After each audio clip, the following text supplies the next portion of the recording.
देशवासियों नमस्कार। कोरोना के खिलाफ लड़ाई में जनता कर्फ्यू से लेकर आज तक हम सभी भारतवासियों ने बहुत लंबा सफर तय किया है। समय के साथ आर्थिक गतिविधियों में भी धीरे धीरे तेजी नजर आ रही है। हम में से अधिकांश लोग अपनी जिम्मेदारियों को निभाने के लिए, फिर से जीवन को गति देने के लिए रोज घरों से बाहर निकल रहे हैं। त्योहारों के इस मौसम में बाजारों में भी रौनक धीरे धीरे लौट रही है, लेकिन हमें ये भूलना नहीं है कि लॉकडाउन भले चला गया हो, वायरस नहीं गया है।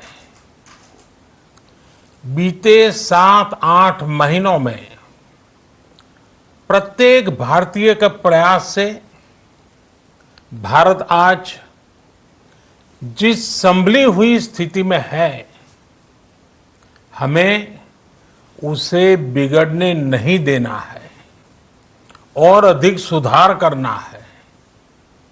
आज देश में रिकवरी रेट अच्छी है, फैटेलिटी रेट कम है। भारत में जहां प्रति 10 लाख जनसंख्या पर करीब 5,500 लोगों को कोरोना हुआ है, वहीं अमेरिका और ब्राजील जैसे देशों में ये आंकड़ा 25,000 के करीब है। भारत में प्रति 10 लाख लोगों में मृत्यु दर 83 है, जबकि अमेरिका, ब्राजील, स्पेन, ब्रिटेन जैसे अनेक देशों में ये आंकड़ा 600 के पार है। दुनिया के साधन संपन्न देशों की तुलना में भारत अपने ज्यादा से ज्यादा नागरिकों का जीवन बचाने में सफल हो रहा है। आज हमारे देश में कोरोना मरीजों के लिए 90 लाख से ज्यादा बेड्स की सुविधा उपलब्ध है। 12,000 क्वारंटाइन सेंटर्स है। कोरोना टेस्टिंग की करीब 2,000 लैब्स काम कर रही है। देश में टेस्ट की संख्या जल्द ही 10 करोड़ के आंकड़े को पार कर जाएगी। कोविड महामारी के खिलाफ लड़ाई में टेस्ट की बढ़ती संख्या हमारी एक बड़ी ताकत रही है। सेवा परमो धर्म के मंत्र पर चलते हुए हमारे डॉक्टर, हमारे नर्सिस, हमारे हेल्थ वर्कर्स, हमारे सुरक्षाकर्मी और भी की बढ़ती संख्या हमारी एक बड़ी ताकत रही है। सेवा परमो धर्म के मंत्र पर चलते हुए हमारे डॉक्टर, हमारे नर्सिस, हमारे हेल्थ वर्कर्स, हमारे सुरक्षाकर्मी और भी सेवा के भाव से काम करने वाले लोग इतनी बड़ी आबादी की निस्वार्थ सेवा कर रहे हैं। इन सभी प्रयासों के बीच ये समय लापरवाह होने का नहीं है। ये समय ये मान लेने का नहीं है कि कोरोना चला गया या फिर अब कोरोना से कोई खतरा नहीं है। हाल के दिनों में हम सब ने बहुत सी तस्वीरें, वीडियो देखे हैं जिनमें साफ दिखता है कि कई लोगों ने अब सावधानी बरतना या तो बंद कर दिया है या बहुत ढिलाई ले आए हैं। ये बिल्कुल ठीक नहीं है। अगर आप लापरवाही बरत रहे हैं, बिना मास्क के बाहर निकल रहे हैं, तो आप अपने आप को, अपने परिवार को, अपने परिवार के बच्चों को, बुजुर्गों को उतने ही बड़े संकट में डाल रहे हैं। आप ध्यान रखिए, आज अमेरिका हो या फिर यूरोप के दूसरे देश, इन देशों में कोरोना के मामले कम हो रहे थे, लेकिन अचानक से फिर से बढ़ने लगे हैं और चिंताजनक वृद्धि हो रही है। साथियों, संत कबीरदास जी ने कहा है, पक्की खेती देख के, पक्की खेती देख के गर्व किया किसान, अजहू जोला बहुत है, अजहू जोला बहुत है, घर आवे तब जान। अर्थात कई बार हम पक्की हुई फसल देखकर ही अति आत्मविश्वास से भर जाते हैं कि अब तो काम हो गया, लेकिन जब तक फसल घर न आ जाए तब तक काम पूरा नहीं मानना चाहिए। यही कबीरदास जी कह के गए हैं। यानी जब तक सफलता पूरी न मिल जाए, लापरवाही नहीं करनी चाहिए।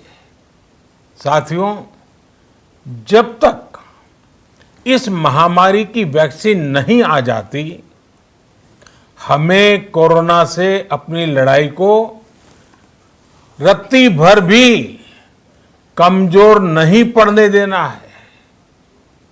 बरसों बाद हम ऐसा होता देख रहे हैं कि मानवता को बचाने के लिए युद्ध स्तर पर पूरी दुनिया में काम हो रहा है। अनेक देश इसके लिए काम कर रहे हैं। हमारे देश के वैज्ञानिक भी वैक्सीन के लिए जी जान से जुटे हैं। भारत में अभी कोरोना की कई वैक्सीन पर काम चल रहा है। इनमें कुछ एडवांस स्टेज पर हैं, आशास्पद स्थिति दिखती है। साथियों, कोरोना की वैक्सीन जब भी आएगी, वो जल्द से जल्द प्रत्येक भारतीय तक कैसे पहुंचे, इसके लिए भी सरकार की तैयारी जारी है। एक एक नागरिक तक वैक्सीन पहुंचे, इसके लिए तेजी से काम हो रहा है। साथियों, रामचरितमानस में बहुत ही शिक्षाप्रद बातें हैं, सीखने जैसी बातें हैं, लेकिन साथ साथ अनेक प्रकार की चेतावनियां भी हैं। जैसे रामचरितमानस में बहुत बड़ी बात कही गई है, रिपु रुज पावक पाप, रिपु रुज पावक पाप, प्रभु अहि गनीय न छोट करी। अर्थात आग, शत्रु, पाप यानी कि गलती और बीमारी, इन्हें कभी छोटा नहीं समझना चाहिए। जब तक इनका पूरा इलाज न हो जाए, इन्हें हल्के में नहीं लेना चाहिए। इसलिए याद रखिए, जब तक दवाई नहीं, तब तक ढिलाई नहीं। त्योहारों का समय हमारे जीवन में खुशियों का समय है, उल्लास का समय है। एक कठिन समय से निकलकर हम आगे बढ़ रहे हैं। थोड़ी सी लापरवाही हमारी गति को रोक सकती है, हमारी खुशियों को धूमिल कर सकती है। जीवन की जिम्मेदारियों को निभाना और सतर्कता, ये दोनों साथ साथ चलेंगे तभी जीवन में खुशियां बनी रहेगी। 2 गज की दूरी, समय समय पर साबुन से हाथ धुलना और मास्क लगाना, इसका ध्यान रखिए। और मैं आप सबसे करबद्ध प्रार्थना करता हूं, आपको मैं सुरक्षित देखना चाहता हूं, आपके परिवार को सुखी देना चाहता हूं।